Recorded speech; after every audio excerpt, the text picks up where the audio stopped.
It was a normal Tuesday, coffee steaming in my favorite mug, the morning sun hitting my kitchen just right, when I scrolled past a photo that made my stomach drop. Hard, a total stranger, wearing my grandmother's locket, the one I thought was just misplaced. But then I saw more of my pieces, glittering there, and suddenly my whole world just tilted sideways, making me wonder, how could this even be real? What was happening truly? Before we continue, tell me in the comments, where are you watching from? I'd love to know. My life with David had a rhythm, a gentle hum, for nearly 10 years, a comfortable song we both seemed to know by heart, at least I thought so, then.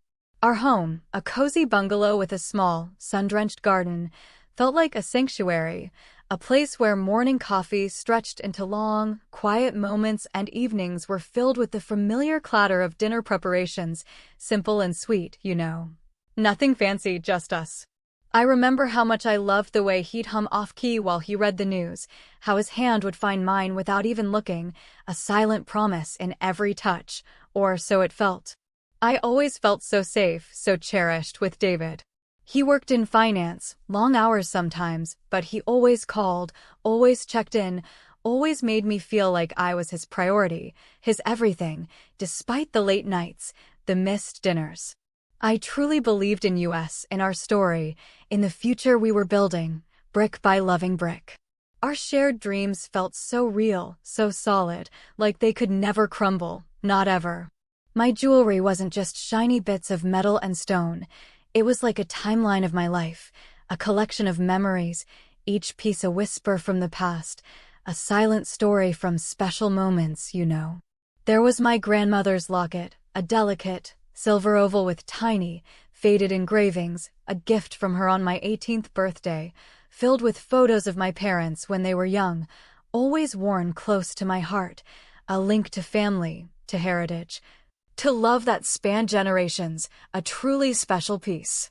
Then there was the sapphire pendant David gave me on our 5th anniversary, a deep, ocean blue stone that reminded me of our honeymoon by the sea, a symbol of our unwavering love, so meaningful. And the pearl earrings, a simple string of luminous white, a graduation gift from my best friend, Anya, a reminder of our enduring friendship and all the silly, wonderful times we shared, so many laughs and tears. Each item held a piece of my history, a fragment of my heart, irreplaceable, beyond any monetary value, truly cherished. I kept them in a small, wooden jewelry box, lined with velvet, nestled safely in my dresser drawer, a sacred little treasure chest, always, always. Then, things started to get weird, like a subtle shift in the air, a whisper of something off-key in our perfect song, It began small, almost insignificant, really. I noticed my delicate gold chain, a simple, everyday piece, wasn't in its usual spot. Oh, I probably just put it somewhere silly, I thought, brushing it off, my mind busy with groceries and work tasks. We all misplace things, right? It happens. A few weeks later, the pearl earrings were gone too, the ones from Anya. That felt a bit stranger, a little more unsettling, but still, I told myself I must have left them by the sink or in my travel bag from that weekend trip. Easy to forget, easy to explain away, if you really wanted to. David was working later. Sometimes he'd come home past midnight, smelling faintly of a different kind of cologne, a scent that wasn't his usual, not really, but I pushed that thought away too. He's just stressed with work, I'd tell myself. Always trying to find a good reason, always giving him the benefit of the doubt, always.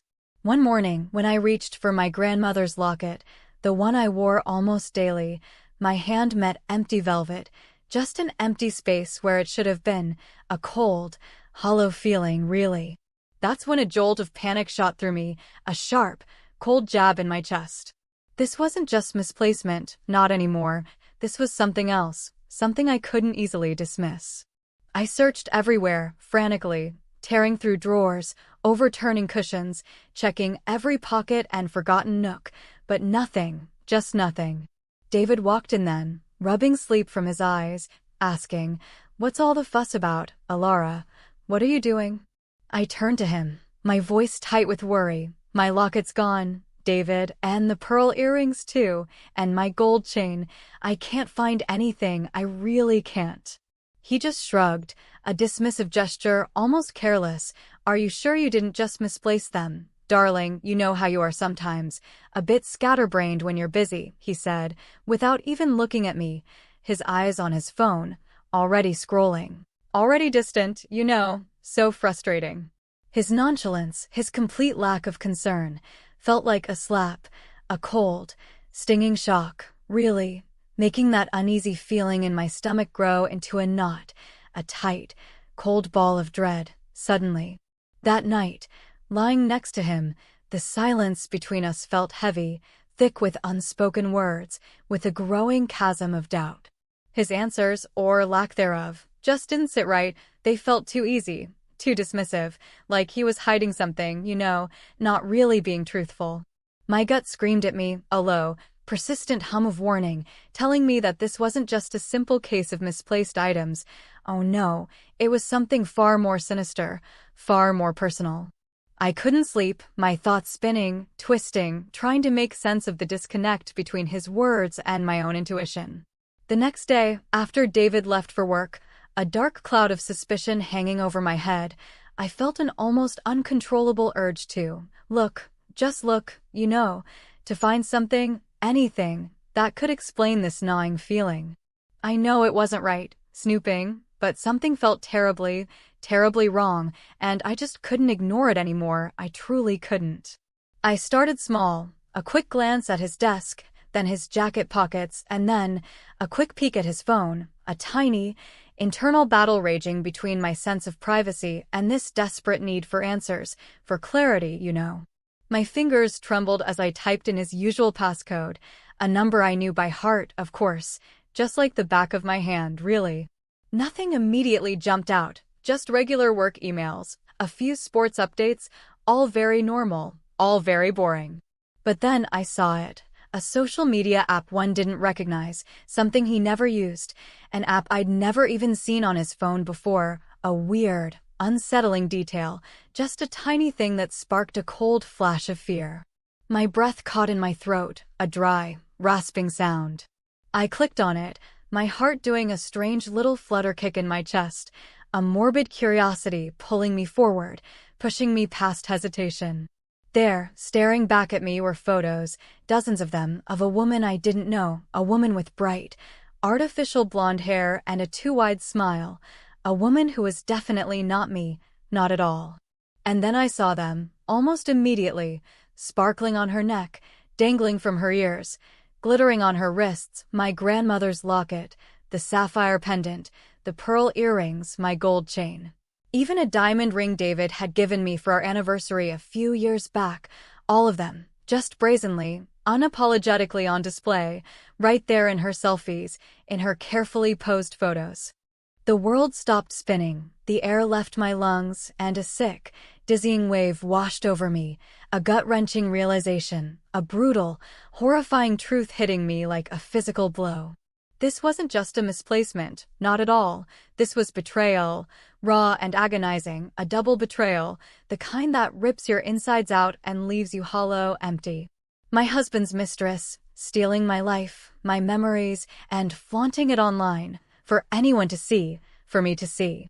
It was an explosive pattern break, a what moment that shattered every single assumption I had about my life, my marriage, my entire world, completely, utterly, undeniably broken. The shock was a physical thing, a punch to the gut that left me breathless, gasping for air in my own home, a home that now felt utterly contaminated, poisoned by deceit. I sat there, on the edge of our bed, David's scent still lingering on his pillow, and just stared at the phone screen, those smiling photos of Roxanne. Yes, her profile name was Roxanne, mocking me with my own treasured possessions. Tears blurred my vision, but they weren't just tears of sadness. Oh no, these were hot, angry tears, a burning fire igniting deep within me, fueled by humiliation and a profound sense of violation. How dare he? How dare she? The image of her wearing my grandmother's locket, a symbol of family and love, felt like a desecration, a slap in my grandmother's face, truly. It wasn't just the jewelry, it was the blatant disrespect, the absolute disregard for my feelings, for our vows, for everything we had built, for all those 10 years, just shattered completely. For a moment, just a split second, I considered confronting David the moment he walked through the door, screaming, throwing things, demanding answers, a raw, explosive emotional outburst, just like in the movies, you know. But then, a cold, clear thought cut through the haze of my anger, a quiet voice inside me whispering, "No, Alara, not like that, not yet." A different kind of plan started to form, slow and methodical, like putting together a very complicated puzzle, piece by painful piece. This wasn't just about yelling, not anymore. It was about justice, about proving what they had done, about getting back what was mine, not just the jewelry, but my dignity, my sense of self, my life, truly. I spent the rest of that day and much of the next meticulously gathering my evidence, a chilling, almost forensic task, really. My phone became an extension of my rage, a silent weapon. I scrolled through Roxanne's entire profile, every single post, every photo, screenshotting everything, dates, captions, close-ups of the jewelry, every single detail, tiny and specific.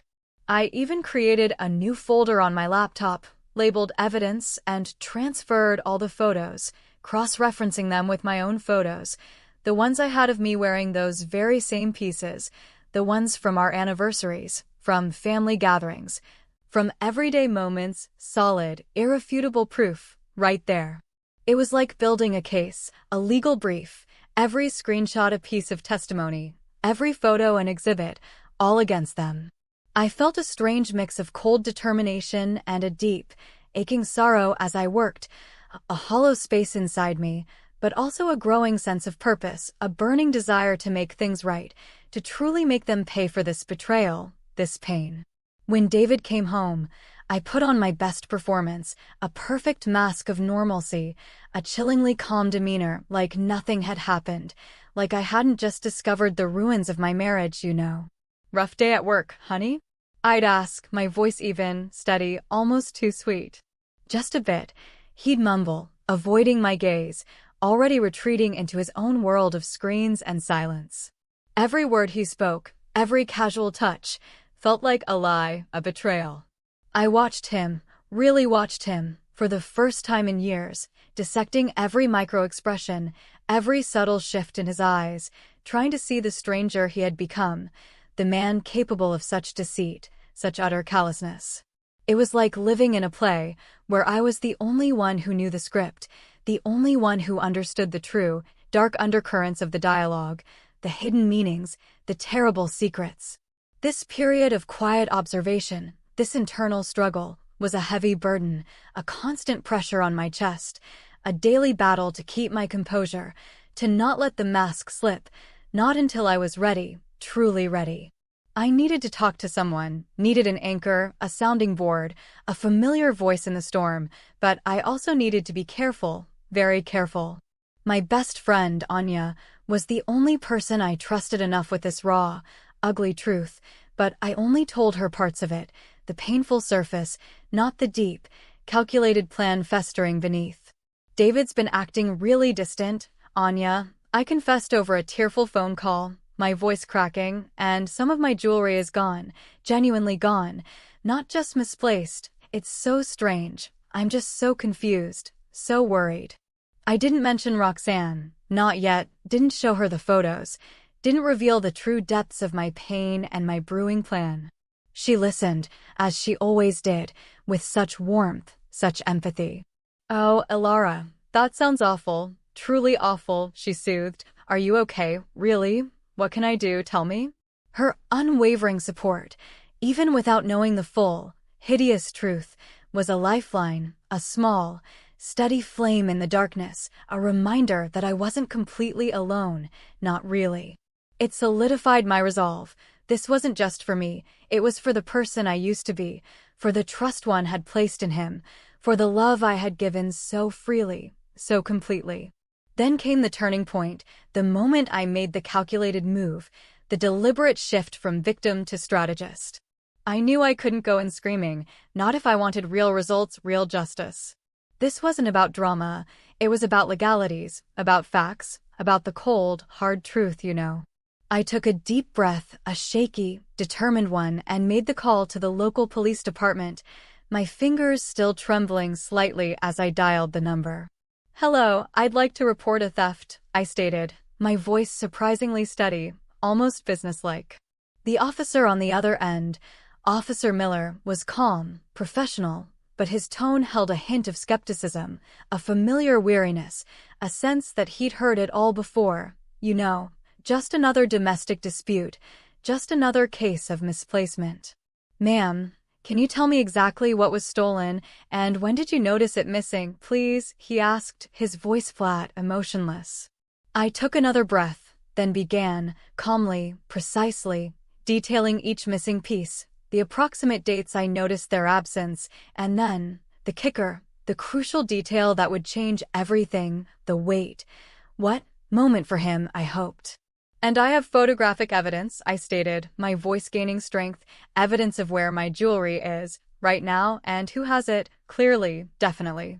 There was a pause on the other end, a beat of silence, as if he was processing this unexpected twist.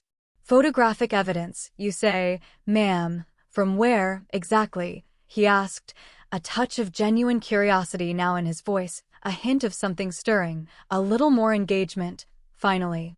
I explained, in measured tones, about Roxanne's social media, about her brazen display of my stolen heirlooms, about the dates and times, about everything I had meticulously collected, every single detail. He instructed me to come down to the station, to bring all my evidence, all my screenshots, every single one. The shift in his tone, from polite skepticism to genuine interest, felt like a small victory, a tiny crack in the wall of my despair. This wasn't going to be a simple, emotional outburst, oh no, it was going to be a cold, hard case, built on undeniable proof. The feeling of taking control, of moving from helpless to proactive, was immense, empowering, a profound inner shift, truly. I was no longer just the humiliated wife. I was the architect of my own justice, quietly, strategically, building my case, piece by painful piece. Walking into the police station felt like stepping into a different world, a stark contrast to my quiet home, a place of hard lights and hushed seriousness, you know. Officer Miller met me at the front desk, his expression now one of focused attention, no hint of the initial skepticism, thankfully. He led me to a small, private room, just a table and 2 chairs, very functional, very businesslike. "Okay, Ms. Alara," he began, pulling out a notepad, "let's go through everything, piece by piece, all the details you have, please." I laid out my phone and laptop, displaying the organized folder of screenshots, the side-by-side comparisons of my photos and Roxanne's, the undeniable proof, right there, clear as day. I detailed the timeline of the missing jewelry, the value of each piece, and then, the crucial link, Roxanne's social media profile, her full name, her public posts, her blatant flaunting of my life, my memories. Officer Miller's eyes widened a fraction as he scrolled through the images, a slow, dawning realization spreading across his face. "This is quite thorough, Ms. Alara. Very thorough indeed," he remarked, his voice low, a note of surprise in it, a quiet acknowledgement of the weight of my evidence, finally. He typed rapidly on his computer, asking pointed questions, filling out reports, his focus unwavering, totally engaged, you know. He explained the legal process, the steps they would take, the potential charges against Roxanne, not just for theft, but potentially for fraud if she had tried to pawn them or claim them as her own, a cold, hard consequence, truly. A sense of weary relief washed over me, a feeling that finally, after weeks of silent torment, someone was listening, someone believed me, someone was taking action, truly. Later that same week, as I was sitting in the living room, trying to read but mostly just staring at the wall, David came home, and his face, usually so composed, so unreadable, was pale, drawn, a flicker of something close to panic in his eyes, a desperate kind of fear. He didn't even bother with his usual rough day pleasantries, just dropped his briefcase by the door, walked directly over to me, and stood there, staring, just staring. "Ilara," he started, his voice barely a whisper, a strange mix of accusation and plea. "What have you done? What exactly have you done?" My heart hammered, a sudden, frantic rhythm, but I kept my face calm, cool, a blank mask, truly, refusing to give him the satisfaction of seeing my pain, my anger. "What do you mean, David?" I asked, my voice flat, almost bored. "I'm not sure what you're talking about, really." He ran a hand through his hair, agitated, nervous, not looking at me, just looking at the floor, at the wall, anywhere but me. "The police, Ilara," he choked out, his voice cracking. "They contacted Roxanne. They know about the jewelry.